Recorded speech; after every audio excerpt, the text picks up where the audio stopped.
evening and welcome to Central News for Tuesday the 21st of August. I'm Katrina McKinley. In today's news, draft changes have been made for the Bay of Plenty Regional Council's on-site effluent treatment plan. The changes are aimed at improving how the discharge from septic tanks is managed in the region. David Physically, Regional Integration Manager for the Bay of Plenty Regional Council, says communities who rely on on-site effluent treatment systems such as septic tanks and associated soakage fields and aerated wastewater treatment systems will be affected by the plan. So the affected communities under the plan primarily are within the Rotorua and Western Bay areas, so around the Rotorua Lakes, the lakeside communities, Rotomā, Rotoiti and around the southern shores of Lake Rotorua, but also in the Western Bay around the fringes of Tauranga Harbour, as well more recently Matata and Bryans Beach in the Eastern Bay. They've been proposed as new maintenance zones in order to manage the water quality issues that have arisen locally there with septic tanks or on-site effluent. And people who have septic tanks have to currently watch the levels of bacteria and nutrients in their ground and surface water from contamination. How is the Regional Council ensuring that contamination doesn't occur? So really what we do is we do regular monitoring. So we look at those areas that do have or may have a water quality problem, and we undertake regular monitoring. Our scientists go out and measure the water quality, both, say for instance, in the lake or in the coastal area, as well as in the streams and rivers that go into those areas. As well as that, we have a compliance regime whereby our compliance staff will go out and check properties to make sure their septic tanks are complying. Waikato MP Lindsay Tish says the government is looking towards a brighter future by prioritising building a competitive economy, looking for investment, the rebuild of Christchurch and bettering our public services. Lindsay says one of the ways we can move forward with our economy is by fracking for our natural minerals. The mining industry is a very important part of our natural resources, and we are very well positioned to be able to look and to extract minerals from New Zealand. Australia, of course, has been very proactive in this area, and when people talk about what's happening in Australia, it's mainly to do with mining.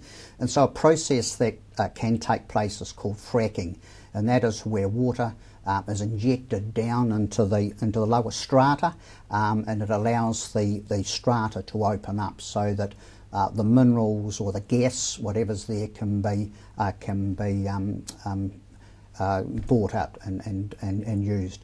It's been used extensively overseas, and in the United States it's called carbon sequestration, so it's not a new technique, but it's certainly one which can be used here very successfully in New Zealand.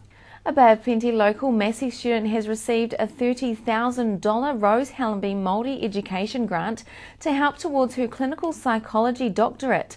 Mariama Ketu-McKenzie says the money will go towards her research of stress hormone levels in Māori women while undergoing a new psychological therapy. Essentially what we're doing is we're looking at a sample of Māori women who have been under a lot of stress for a long period of time, and we're testing a new therapy, psychological therapy, to see whether over time we can reduce the stress hormones that are causing all sorts of bad side effects in their bodies, like depression. Abdominal obesity is another one of the side effects, chronic fatigue, all sorts of chronic illnesses that are associated with underactive stress response systems. And hopefully over time we will notice a shift in how the hormones are responding to the therapy. Last Friday, the pastry flew in Hamilton at the Pie Men National Pie Eating Champs. Paul Enright bet 12 other pie competitors to take out the prize of a year's supply of pies from the Pie Men Bakery. Paul knocked defending champ Rob Puru's time out of the water by scoffing his pie in just 15.9 seconds. If you live in the Bay and are proud of the Kiwis who brought home the medals from the London 2012 Olympics, then head on down to Devonport Road for the Olympic Parade from 11 a.m. The parade goes down Devonport Road to the waterfront where photos and autographs can be had. Following the parade, there is a luncheon at the Tauranga Yacht Club. All are welcome, with funds raised from the lunch going towards the Bay of Plenty Sailing Academy Trust.